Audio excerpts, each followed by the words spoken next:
3 months after I turned 16 in 2005, I found myself behind the wheel of my first car, a '99 Toyota Camry. The sense of freedom was overwhelming, and that freedom was immediately put to the test. On a warm Saturday night, my friend Alex invited me to a party at a guy's place. Anticipating a night of revelry, I knew driving the Camry home afterward wouldn't be an option. So we decided to carpool with Alex's girlfriend, Rihanna. Our slice of the world was nestled in the heart of rural Virginia, where large gatherings were infrequent.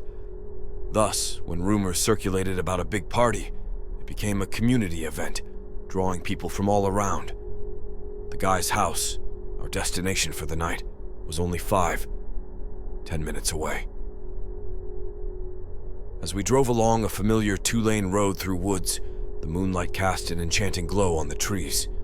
At times, houses dotted the road, but mostly it stretched as a long, empty highway.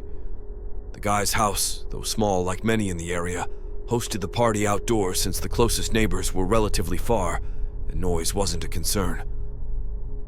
Skipping ahead through the party, Rihanna, our designated driver, had to leave suddenly due to a small family emergency. Alex assured me it was fine, and we'd find another way home. Fast forward a few more hours and a few more drinks, and I could barely walk straight. It was around 2 a.m, and I felt it was time to leave. I started searching for Alex but couldn't find him anywhere. It seemed like everyone I knew had already left. In my intoxicated state, frustration bubbled up as I considered the possibility that Alex had left without me. I asked to use the host's phone and dialed Alex's home number. After 2 unsuccessful attempts, I gave up, realizing I shouldn't wake up his family. Without a clear plan, I stumbled onto the road and began the journey home, fully aware that it would take 30 minutes to an hour in my condition. About 15 minutes into the walk, I noticed the faint shine of car headlights approaching from behind. Overjoyed, I lifted my arm and stuck out my thumb. The car slowed down and came to a stop next to me.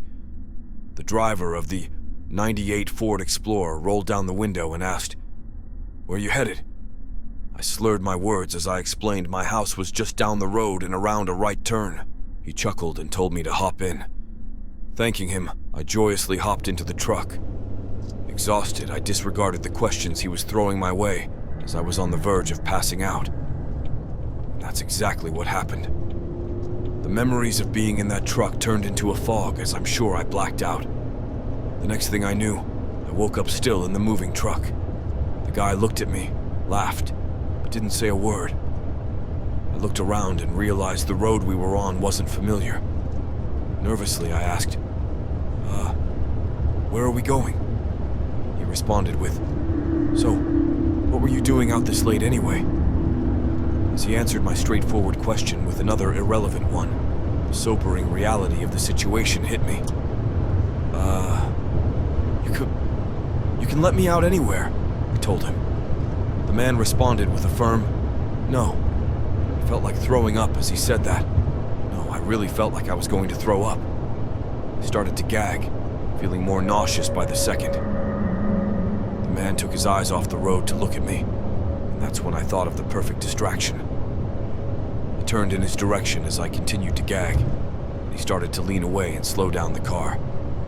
Fortunately, having consumed as much as I did, I finally threw up, making a point of doing it all over the man's lap.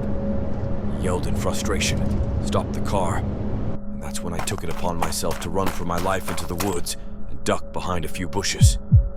The man followed into the woods with a flashlight, and on 2 separate occasions, he shone the light straight over me without noticing. Eventually, I heard his footsteps walk even further into the woods past me. That was when I ran back to his truck, but unfortunately, he was smart enough to lock it. By some miracle, I saw another car approaching in the distance and ran out into the middle of the street, waving my arms like a lunatic. The car tried to avoid me, but I wouldn't let it. They were forced to stop, and I yelled at them to help me before the other guy came back. Once I told them I was kidnapped by the man driving that Ford Explorer, the driver agreed to give me a lift, not to the police station or anything, but to my house. I made it back safely, where I couldn't thank the driver enough.